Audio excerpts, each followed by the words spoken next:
नमो अरिहन्ताणं नमो सिद्धाणं नमो आयरीयाणं नमो उवच्छायाणं नमो लोये सव्यसाहूनम् एष सुरासुरमनुषं वन्दितं धोदघायिकम् अमलं प्रणमामि वर्धमानं तीर्थं धम्मस्य कर्तारम्। जो जानति अरहन्तं दवत्तगुणत्तपचयते हिं सो जानति अपाणं मोह खलु जादितस्य लयम्।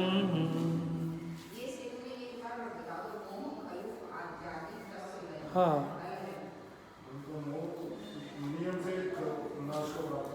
देखो, सो जानति अप्पाणा, वह अपने को जानता है। अप्पाणम माने आत्मा को जानता है। मोह मोह खलु माने नियम से, जादी माने चला जाता है, तस माने उसका लयम, लय को प्राप्त हो जाता है।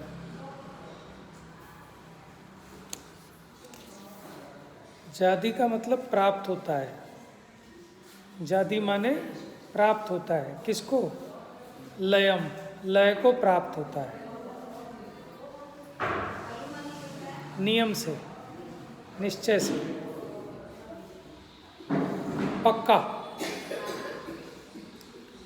तो देखो, चर्चा अपनी ये चल गई थी कि वास्तव में अरहंत को कौन जानता है। Very good. जो द्रव्य गुण पर्याय से अरहंत को जानता है, उसने सही में अरहंत को जाना। नहीं तो माने कोई ये जाने के सौ धर्म माने सौ इंद्र भगवान की पूजा कर रहे हैं, भगवान के चमर हैं, छतर हैं, भामंडल हैं, ठीक है, समोशरण लगा है। ये अरहंत की सच्ची पहचान नहीं है। उनकी सच्ची पहचान उनके द्रव्य गुण पर्याय से जब हम उन्हें जानेंगे तो उनकी सच्ची पहचान होगी।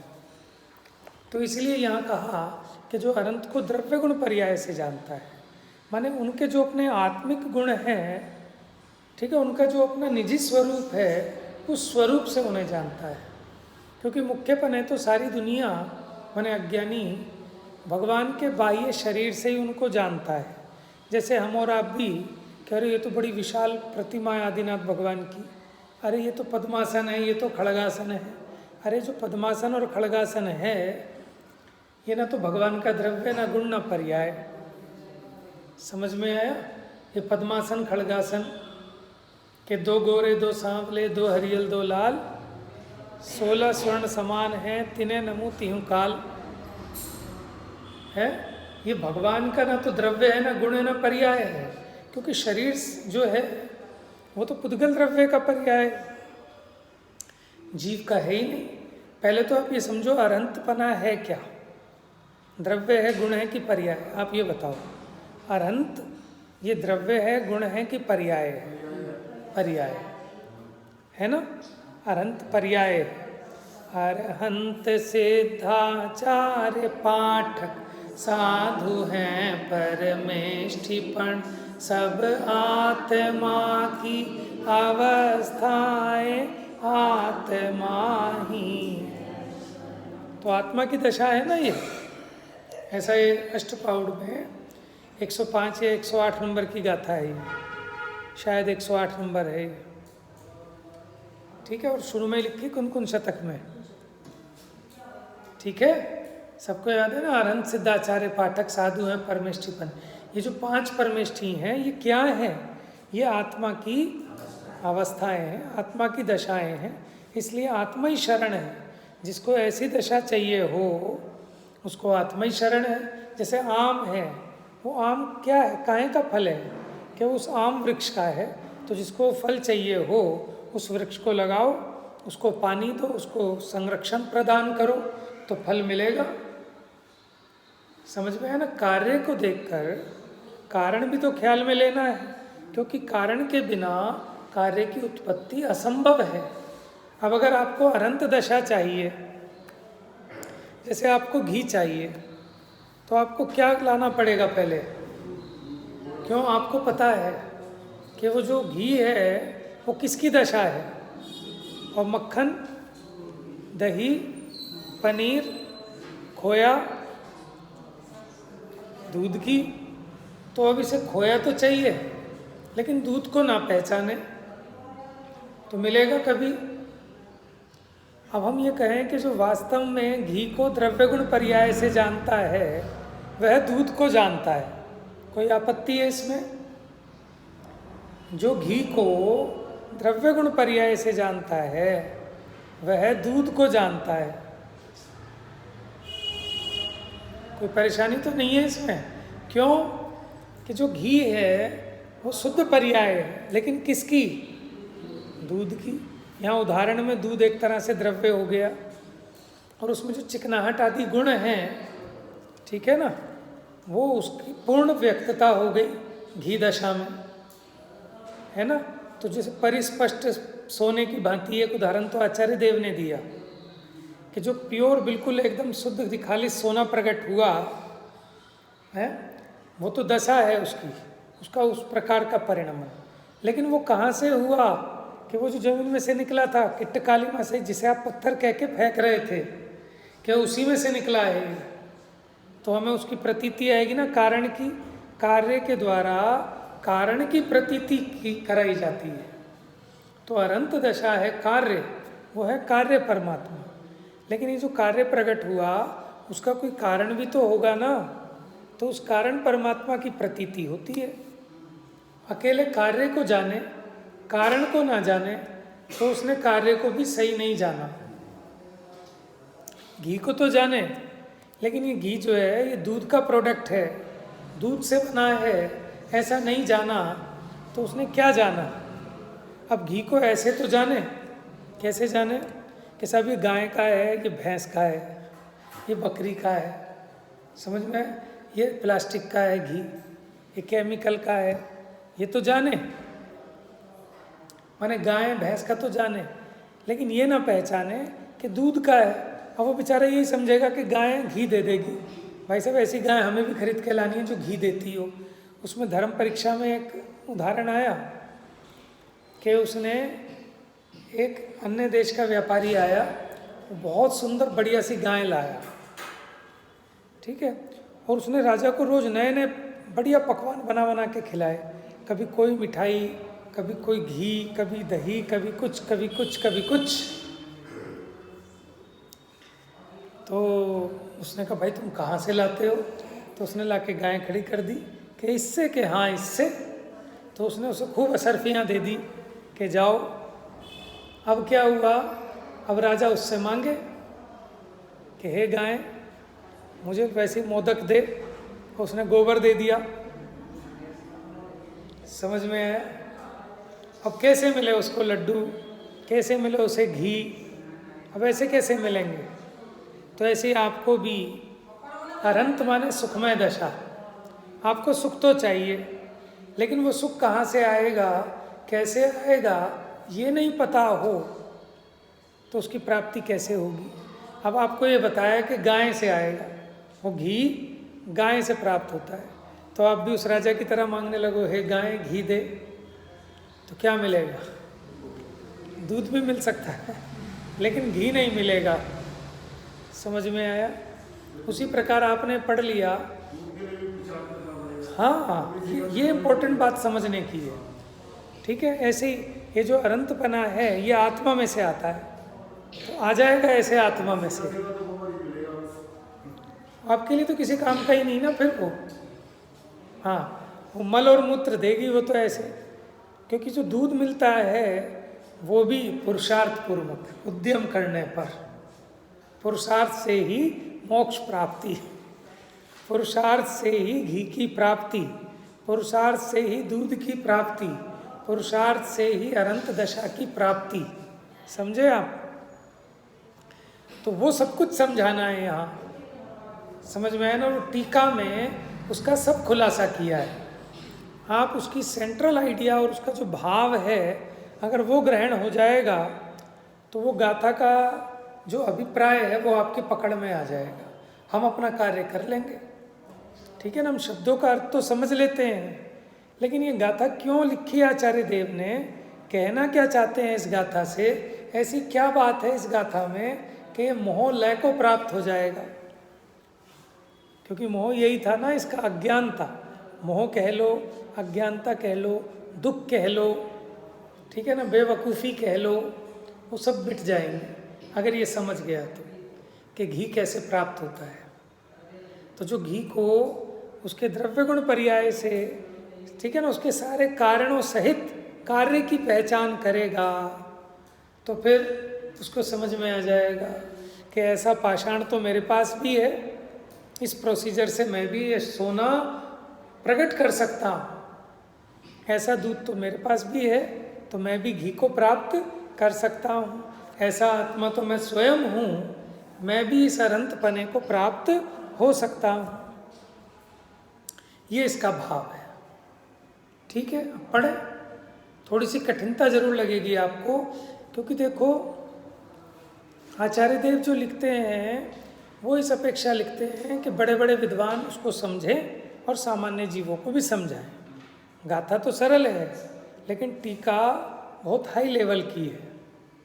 ठीक है, भाव मोटा मोटा ग्रहण हो गया, अब थोड़े से वो शास्त्रीय शब्द हैं उसको थोड़ा कोशिश करेंगे।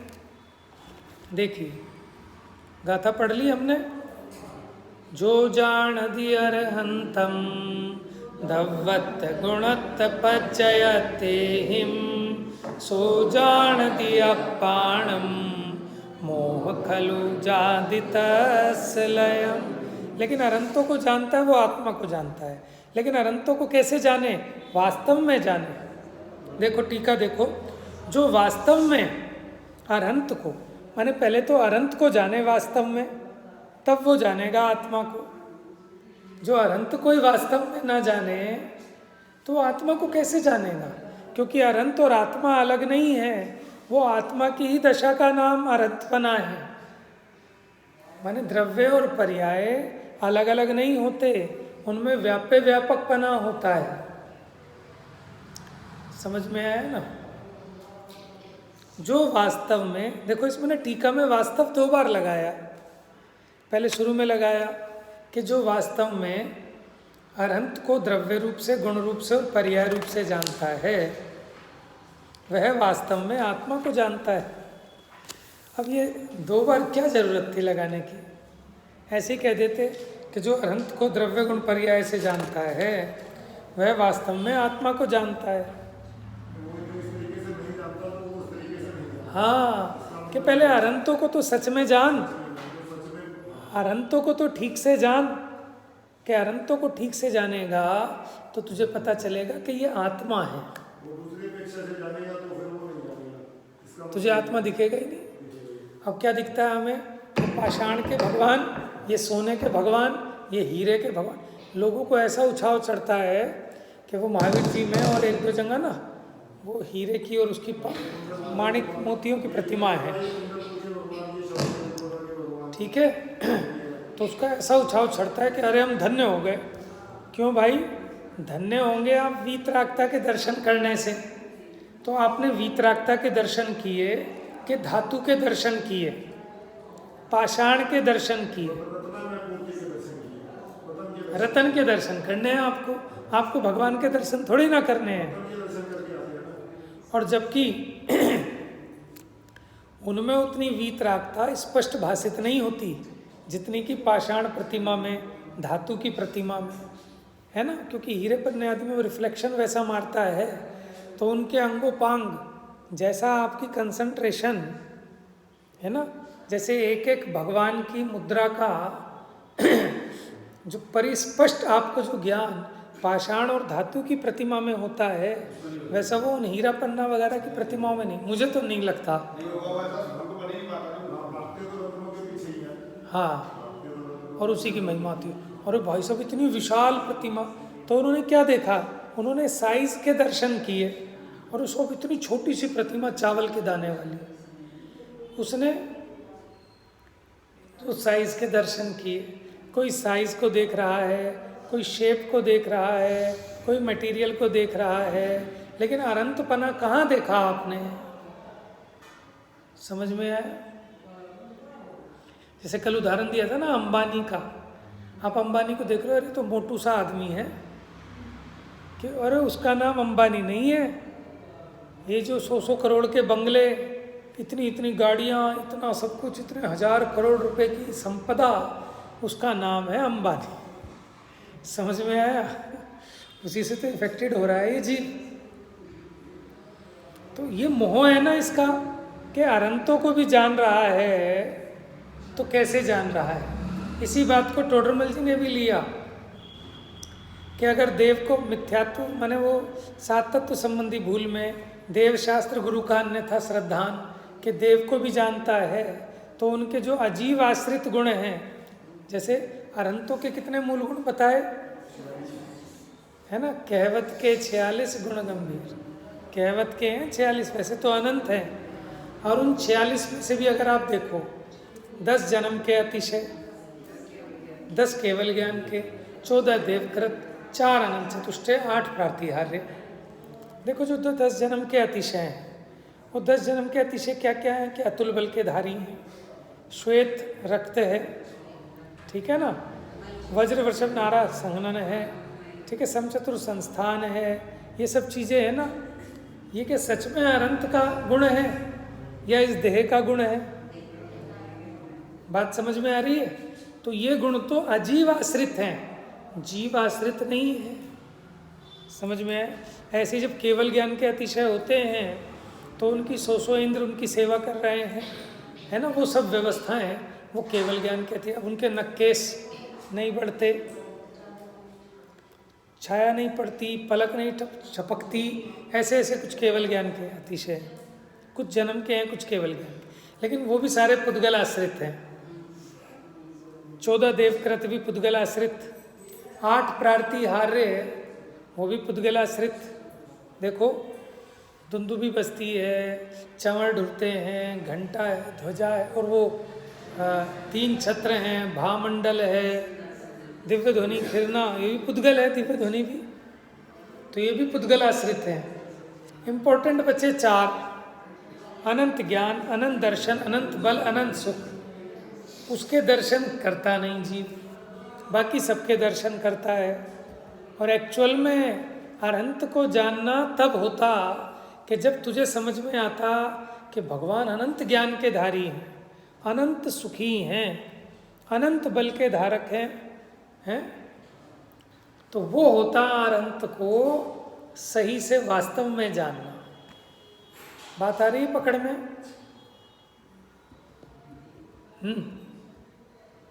अनंत को वास्तव में जानना क्या है? कि जो अनंत के अपने जीवाश्रित गुण हैं उनके द्वारा अनंत को जानना, उनके द्रव्य गुण पर्याय से जानना, पुद्गल से भिन्न जानना कि ये जो गुण कहे ये तो पुद्गल के हैं, लेकिन उपचार से कहा है, व्यवहार से, संयोग देखकर, ठीक है। और वास्तव में तो अनंत भगवान की महिमा किससे है? कि उनके जो अनंत ज्ञान, दर्शन, बल, सुख हैं, उससे उनकी महिमा है। तो जो इस पे रीझा उसने वास्तव में अनंत भगवान की स्तुति की। तो जो ऐसी अनंत दशा पे रीझेगा तो क्या आत्मा पे नहीं रीझेगा? क्योंकि वो बनेगा किससे? वो आत्मा की तो दशा है ना, और मैं भी स्वयं आत्मा ही हूँ। तो ऐसा उसके मोह का नाश होगा। ठीक है, चलिए देखिए, जो वास्तव में अनंत को द्रव्य रूप से, गुण रूप से, पर्याय रूप से जानता है। अभी देखो ब्रैकेट में कहीं कोई भी चीज़ दी हो, अभी उसको छोड़ के समझते हैं, क्योंकि उसके द्वारा ना फिर हम एक ही अर्थ को समझ पाते हैं जो ब्रैकेट में लिख दिया किसी ने। अभी उसको हटाकर आचार्य देव ने जो लिखा है वही समझना पहले। यहाँ नहीं लिखा, पर कल मैं पढ़ रहा था उसमें ब्रैकेट में लिखा था कुछ, हाँ आगे लिखा है, वह वास्तव में आत्मा को जानता है। क्या कह रहे हैं? कि जो वास्तव में अनंत को जानता है वह वास्तव में आत्मा को जानता है। आप इसका क्या अर्थ समझते हैं? कि जो वास्तव में अनंत को जानता है वह वास्तव में आत्मा को जानता है। आप क्या मतलब समझे इस बात का? Very good. और बताओ। अभी ये बात तो नहीं आई, ध्यान से देखना। अभी ये बात नहीं आई कि अपने आत्मा को जानता है। मतलब एक तरीके से एक तरीका तो मतलब इसका ये भी निकला कि जो मतलब अज्ञात अवस्था तो पकी हुई अवस्था हो गई, हाँ, जो आत्मा की अवस्था हो गई वो कच्ची अवस्था हो गई, वो शुरू की अवस्था हो गई। देखो मतलब ये भी आया। अब एक मतलब ये आया कि वो जो अनंत दशा है वो दशा किसकी है? आत्मा की है कि नहीं? बात समझ में आई ना? लेकिन किसके आत्मा की है? समझना जरा, एक अलग हटके बात कह रहा हूँ, लेकिन सिद्धांत नहीं कटता, समझनी चाहिए। वो जो अनंत दशा है, क्योंकि द्रव्य गुण पर्याय से जाना ना, तभी तो समझ में आ रही है। सब तो आत्मा है। द्रव्य पने देखें तो आत्मा ही है, लेकिन किसका आत्मा? मेरा क्या उनका? जिसकी अनंत दशा है। बात समझ में आई ना? ठीक है, क्योंकि दोनों में निश्चय से अंतर नहीं है। किसमें? द्रव्य और पर्याय में। समझना एक मिनट, द्रव्य और पर्याय में देखा जाए तो निश्चय से अंतर नहीं है, क्योंकि अनंतपना पर्याय है और आत्मा द्रव्य है। बात समझ में आ रही है? अब देखो, पढ़ो दोबारा से। जो वास्तव में अरहंत को द्रव्य रूप से, गुण रूप से और पर्याय रूप से जानता है वह वास्तव में आत्मा को जानता है। ठीक है? क्यों? क्योंकि दोनों में निश्चय से अंतर नहीं है। ये तो अज्ञानी प्राणी है जो समझता है पर्याय कोई और है, द्रव्य कोई और है। द्रव्य पर्याय भिन्न भिन्न है, अनंत दशा भिन्न है, आत्मा न्यारा है। ऐसा थोड़ा ही है। ठीक है? इतना समझ में आ रहा है सबको? अभी तो इतना ही तो समझना है पहले कि वो जो पर्याय है वो तो क्षणिक है, लेकिन वो जिसमें से उत्पन्न हुई वो तो अनादि अनंत है। फिर जैसा उनके पास है वैसे ही मुझ पे भी तो है। जब हमें समझ में आता है कि भैया इतना मालामाल कैसे हो गया कि इसकी जो 1 एकड़ जगह पड़ी है ना गाँव में, वहाँ इसने खेती की, अच्छा बीज बोया और फसल उगी और मालामाल हो गया। ओहो, तो ये खेत का कमाल है। अब इसको इतना समझ में आया ना, क्या देखकर कि उसका रहन सहन, पहनावा, उसने कार भी ले ली, उसने मकान भी खरीद लिया, बच्चे को भी अच्छे स्कूल में पढ़ा रहा है। तो फिर क्या समझ में आया? ये सब कमाल किसका है? खेत का। अरे वो खेत तो मेरे पास भी है, आएगा नहीं आएगा ख्याल में एकदम? तो मैं क्या मूर्ख हूँ? मैं भी अपना दरिद्र मिटा सकता हूँ। बस हो गया मोहल है। ये जो प्रमाद करके बैठा था, अज्ञान करके बैठा था, उसकी वो अज्ञानता दूर हो गई और उसके लिए वो मार्ग खुल गया कि कैसे अनंत हुआ जाता है। बात समझ में आ रही है? हाँ, आप जो चलित अर्थ है उसमें भी कोई दिक्कत नहीं है, आप ये कह लो, लेकिन पहले नंबर पे जैसा लिखा है उसको पढ़ के वैसा समझने की चेष्टा करनी चाहिए। दूसरे तरीके से इसका अर्थ ऐसा जो कॉमन चलता है वो यही चलता है कि जो अनंत को जानता है वो अपने आत्मा को जानता है। क्यों? क्योंकि दोनों में निश्चय से कोई अंतर। अब मेरा आपसे प्रश्न है, अंतर है कि नहीं दोनों में निश्चय से, मेरे आत्मा में और अनंत में? तो फिर आप ये क्यों कह रहे हो निश्चय से दोनों में अंतर नहीं है, अनंत में और मेरे आत्मा में? देखो सुनो एक मिनट, उनके आत्मा में और मेरे आत्मा में स्वभाव एक जैसा है, इस अपेक्षा हम कहते हैं कि अंतर नहीं है।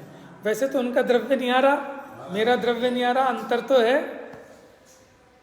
अनेकांत समझ में आ रहा है आपको? इसी का नाम तो अनेकांत है। अगर हमारी भी अनंत अवस्था भविष्य में होती है तो कोई अंतर नहीं है, उस अपेक्षा से भी होगा। हाँ, उस अपेक्षा से तो वो दशाएं दोनों समान होंगी अलग अलग हुए, वो प्रकट है बराबर। हमारी प्रकट। तो यही तो अनेकांत को नमस्कार है। ये अंतर हाँ हाँ, बिल्कुल। बराबर बराबर, प्रयोजन तो यही है। मैं दूसरे ने ये मटेरियल बनाया हाँ, इससे, तो हम भी बना लेंगे ना, हमारी वैल्यू लेकिन आप ये देखो, ये सारी प्रोसीजर ख्याल में आएगी ना आपको। भाई वो जो शुद्ध स्पष्ट फिनिश्ड गुड है, तैयार माल, लेकिन वो तैयार माल किसका बना? कोई रॉ मटेरियल था ना, और वो रॉ मटेरियल तो मेरे पास भी है। अभी जो मैंने खेत का उदाहरण दिया इसीलिए तो दिया आपको। हम भी तो ऐसे लाते हैं मटेरियल, उससे हम भी तैयार कर लेंगे। हम भी तैयार कर लेंगे, तो तुरंत ये बात ख्याल में आएगी चीफ को। ये प्रयोजन है इस गाथा का, कि कहाँ से लाए हैं, व्यक्त पर्याय दिखाई आपको, ठीक है, जिस दशा को आप चाहते हैं, लेकिन वो कहाँ से उत्पन्न हुई, कि वो द्रव्य गुण पर्याय से जानोगे तो आपको ख्याल में आएगा। दूसरा बना रहा है हमारा, लेकिन ऐसा कब ख्याल में आएगा? जब आप द्रव्य गुण पर्याय से जानोगे, तब आपको पकड़ में आएगा, ये तो रॉ मटेरियल जो था इससे बना है, और ये तो मेरे यहाँ तो खूब भरा पड़ा है रॉ मटेरियल, कहीं ना कहीं हम चूक कर रहे हैं, तो मैं भी तैयार कर लूँगा। हमारे भी तैयार कर, हमको कमी को पकड़ लेंगे तो हम भी बात समझ में आ गई?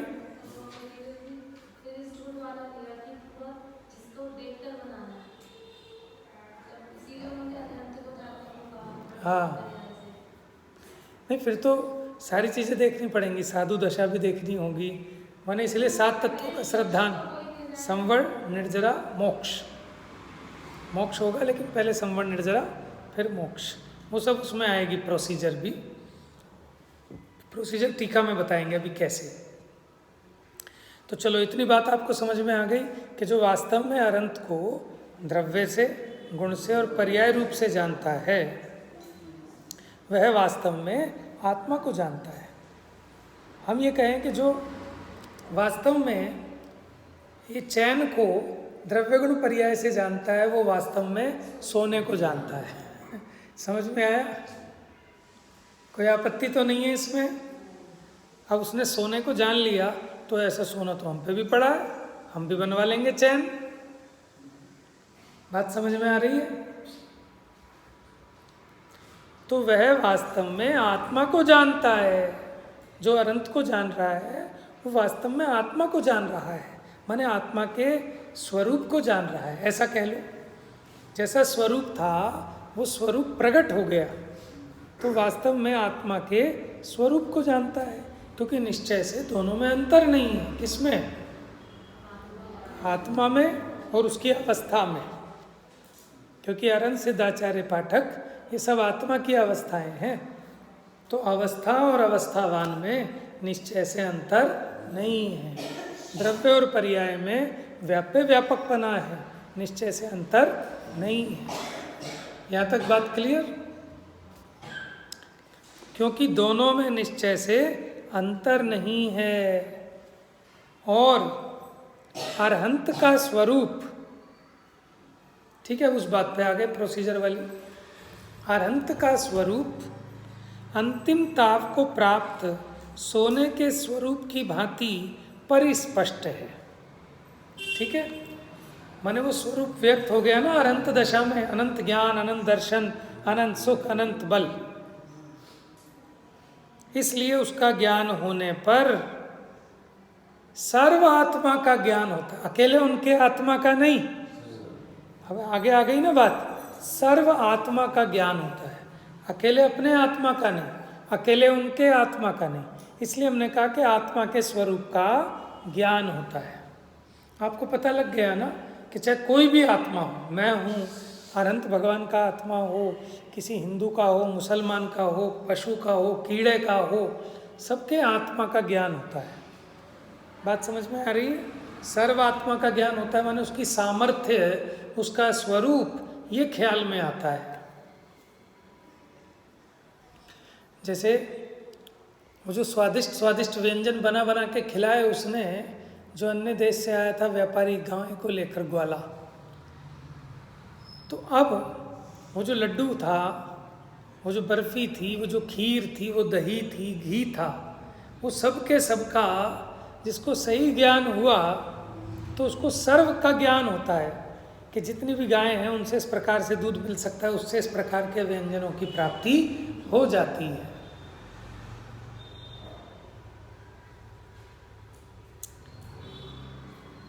ठीक है, अब आगे चर्चा प्रारंभ हो गई थी। अब द्रव्य गुण पर्याय पे थोड़ी सी चर्चा करते हैं। वहाँ अन्वय सो द्रव्य है। कल याद कराया था, याद हो गया बेटा? बताओ, अन्वय वो क्या है? और अन्वय के विशेषण, अन्वय के विशेषण क्या हैं? और अन्वय के व्यतिरेक पर्याय हैं। अब हम पूछें द्रव्य क्या है? अन्वय। और गुण क्या है? और पर्याय क्या है? अन्वय होता है कि जो त्रिकाल प्रवाह है, जो सब अवस्थाओं में कॉमन है, उसको कहते हैं अन्वय। देखो, जब ये भील की दशा थी तब वो आत्मा था कि नहीं था? अब जब त्रिपृष्ठ नारायण की दशा आई तब वही आत्मा था कि नहीं था? फिर उसके बाद सिंह की दशा आई, वही आत्मा था कि नहीं? मारीची की दशा में, महावीर की दशा में, और सिद्ध दशा में भी वही आत्मा है कि नहीं? तो इन सब दशाओं में समझना, अब द्रव्य देखना है, ये तो पर्याय हैं, इन सब में द्रव्य देखना है, वो कौन है कि वही है। ये वो जो पुराण पढ़ रहे हैं ना, महावीर पुराण, तो हम कहेंगे अरे वही महावीर भगवान अब ये बन गए, अब महावीर भगवान ये बन गए, अब महावीर भगवान बन गए। महावीर भगवान तो सबसे अंत में बने, लेकिन अब महावीर भगवान कहकर भी जीव की बात कर रहे हैं, द्रव्य की, कि वही जीव है जो अब इस पर्याय में आ गया। फिर ये जीव, और कहते क्या है, अरे महावीर भगवान पुरुरवा भील बन गए, महावीर भगवान थोड़ी बने, वो तो हमारे पास शब्द नहीं है। लेकिन अपने को पकड़ में आ रहा है ना, ये वही है, ये वही है, ये वही है, ये वही है, ये वही है। ऐसे ज्ञान को क्या कहते हैं? कल बताया था ज्ञान का नाम, प्रत्यभिज्ञान। क्या बताया था? कल थे आप? अच्छा। तो उस ज्ञान को कहते हैं प्रत्यभिज्ञान। प्रत्यभिज्ञान क्या होता है? परिभाषा क्या बताई थी? ठीक है, मति और स्मृति ज्ञान के जोड़ रूप ज्ञान को क्या कहते हैं? जैन सिद्धांत प्रवेशिका से याद नहीं किया था कभी? क्या था वो? भाषा उसी की होनी चाहिए, यही है। लेकिन भाव भाषित ना हो, भाषा भी हो जाए तो काम नहीं होगा। भाव इम्पोर्टेंट है। आपको भाव सही ख्याल में होगा तो आप परिभाषा बना लोगे, भूलोगे भी नहीं, करेक्ट भी कर लोगे, कहीं गलत छप जाएगी तो।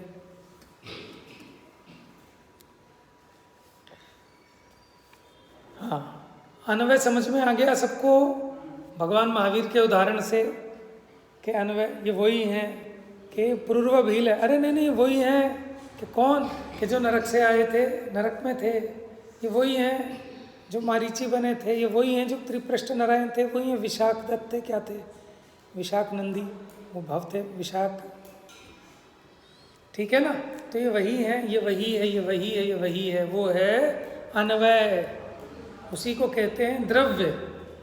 और अन्वय के विशेषण, विशेषण माने क्वालिटीज के जानने देखने वाला है, ठीक है ना? सुख दुख का अनुभव करने वाला है, दर्शन ज्ञान चारित्र, इसकी क्वालिटीज़ हैं। भले ही वो क्वालिटी अभी माने दोष रूप परिणमित हो रही हो, अभी उसके श्रद्धा ज्ञान चारित्र विभाव रूप परिणमित हो रहे हों, लेकिन फिर भी उसमें ऐसा गुण है ना कि वो श्रद्धा करने रूप परिणमता है।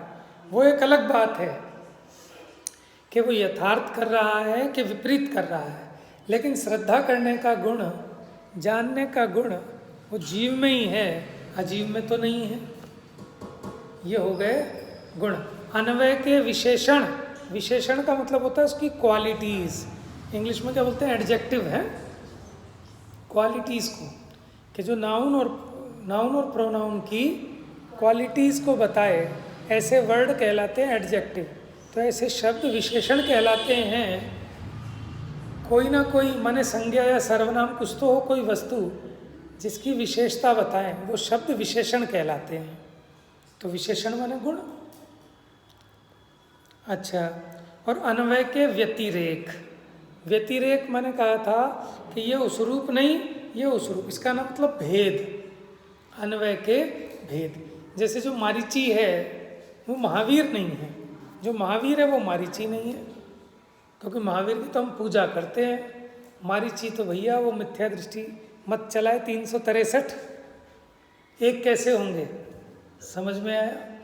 तो ये वो नहीं है, वो ये नहीं है, इसका नाम है व्यतिरेक। अब अरंत पे लगा लो कि अरंत अब अरंत बने, लेकिन पहले साधु थे, तो साधु हैं वो अरंत नहीं है, अरंत है वो साधु नहीं है। ये तो हो गए व्यतिरेक बना। लेकिन जो साधु बने थे दीक्षा लेकर, वही अरंत बने, वही पहले गृहस्थ थे, उन्हीं का जन्म कल्याणक मनाया था, उन्हीं का तप कल्याणक मनाया, उन्हीं का ज्ञान कल्याणक, वही है वही है वही है। ये अन्वय, वो द्रव्य का विशेषण। बात समझ में आ रही है? आप एक ना परसों का और सुनना, परसों से स्टार्ट हुआ है ना? अच्छा, आए थे आप परसों? कल तो थोड़ा सा ही चला था। तो अन्वय वह द्रव्य है, अन्वय के विशेषण वह गुण हैं, और अन्वय के व्यतिरेक वे पर्याय हैं। इतनी बात याद रहेगी सबको? टीका ही याद हो गई होगी बच्चों को, तो हो गई क्या? सुनाओ जरा, पूरी टीका सुनाओ।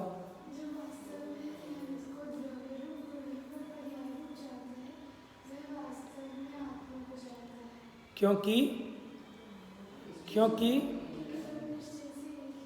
क्योंकि दोनों में निश्चय से अंतर नहीं है। फिर क्या बताया? फिर दूसरा पैरा बना लो माइंड में। दूसरा टॉपिक क्या चला इसमें? कि उनका स्वरूप, अनंत का स्वरूप अंतिम ताप को प्राप्त सोने की भांति परिस्पष्ट है, माने व्यक्त है। समझ में आया? इसलिए उसका ज्ञान होने पर सर्वात्मा का ज्ञान होता है ना?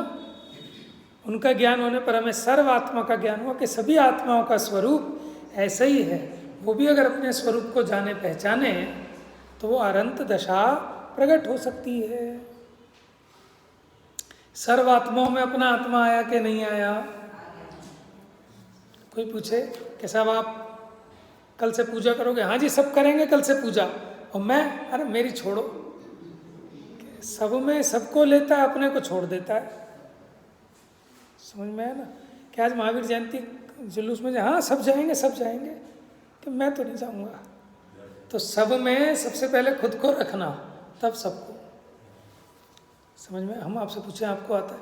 कि नहीं किसी को भी नहीं आता, कोई नहीं करता। अरे कोई की छोड़ो, अपनी बताओ। सबसे पहले अपने को आगे रखना चाहिए सब में भी। अब सर्वात्मा का ज्ञान होता है तो उसमें सबसे पहले अपनी बात आई कि अपना भी ज्ञान होता है, अपने आत्मा का भी ज्ञान होता है।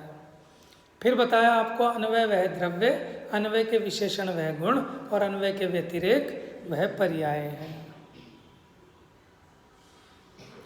सर्वतः विशुद्ध भगवान अरहंत में जीव तीनों प्रकार युक्त समय को, तीनों प्रकार युक्त समय को, तीनों प्रकार युक्त समय का मतलब क्या हुआ?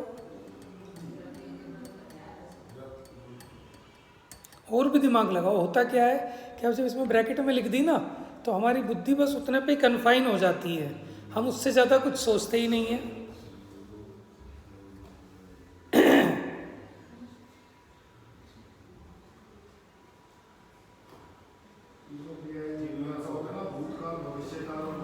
ये भी हो सकता है। बहुत बढ़िया, समझ में आया ना?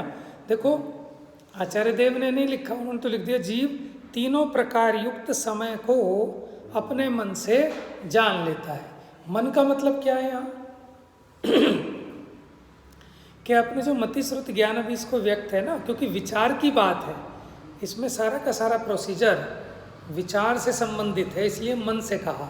वो मन भी क्या है कि आपके श्रुत ज्ञान का जो क्षेपशम है, जिसमें विचार कर रहे हो, उसी में निर्णय बनता है। इसलिए कह रहे हैं अपने मन से। अपने मन से का मतलब ये नहीं कि मनमानी जैसा तैसा मान लिया, यहाँ वो मन की बात नहीं कि अपने मन की मत चलाओ।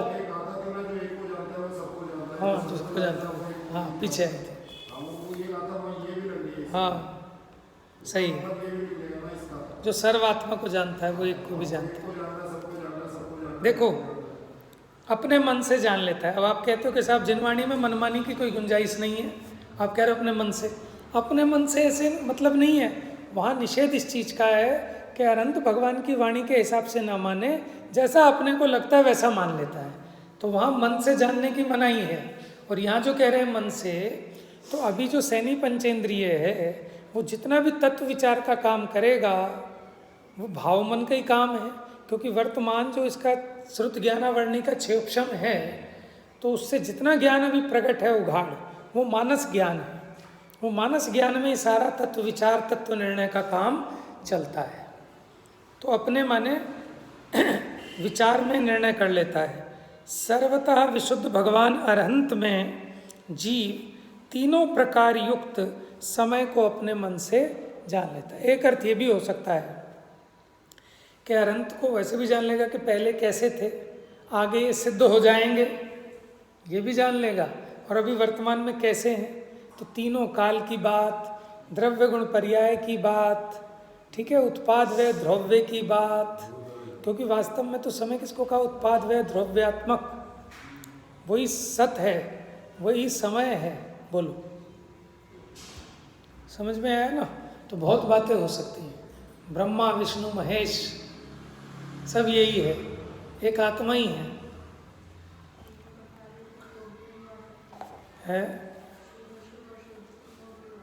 बहुत बढ़िया। तीनों प्रकार युक्त समय को, कि जो शुभोपयोगी था उसके पहले वो अशुभोपयोगी भी रहा था, कभी शुद्धोपयोगी भी हुआ, और अब उपयोग से रहित, अब तो उपयोग के फल को भोग रहे हैं। उपयोग से रहित का मतलब वो जो स्पेशल ध्यान वाला उपयोग होता है ना, अब उसका उपचार लागू नहीं पड़ता, क्योंकि अब तो केवल ज्ञान है। अब वो क्षोभम ज्ञान में उपयोग बना लागू पड़ता था, क्योंकि वहाँ उपयोग लगा के जानता था। अब तो तीनों लोग तीनों काल का एक साथ जानने में आ रहा है। तो सर्वथा विशुद्ध भगवान अरहंत में जीव तीनों प्रकार युक्त समय को अपने मन से जान लेता है। कौन सा जीव जान लेता है? कि जो ये सब विचार करता है, जो अनंत को वास्तव में जानता है, वो जीव। समझ में? कौन जीव? अब हमें भी वो जीव में हम बने, हम विचार करें अनंतों के स्वरूप का, तो सर्व आत्मा का ज्ञान होगा। हम भी तीनों प्रकार युक्त समय को, समय क्या किसको कहा था? समय को है जो एक साथ जाने भी और परिणमे भी, उसको कहा था समय। शुरू में ही नमा समय से आ रहा है, जहाँ कहा था आत्मा, क्योंकि आत्मा ही है जो एक समय में जानता भी है और परिणमता भी है। ठीक है, द्रव्य गुण पर्यायात्मक है, उत्पाद व द्रव्यात्मक है, भूत भविष्यत वर्तमान तीनों काल संबंधी सदा स्वरूप है। ऐसे समय को अपने मन से जान लेता है, समझ लेता है। अभी माने मन का मतलब ये समझना स्वानुभव से, क्योंकि आगम से जाना, फिर युक्ति का अवलंबन लिया, पर गुरुओं के उपदेश से, और फिर इसको अपने आप भाव भासना हो गई। भाव भासना का नाम है स्वसंवेदना। ठीक है, तो यहाँ तक चर्चा पूरी हुई। अब इसके बाद एग्जाम्पल देके बताएंगे कैसे कैसे जान लेता है। जा वाणी के ज्ञान से सूझे लोकालोक,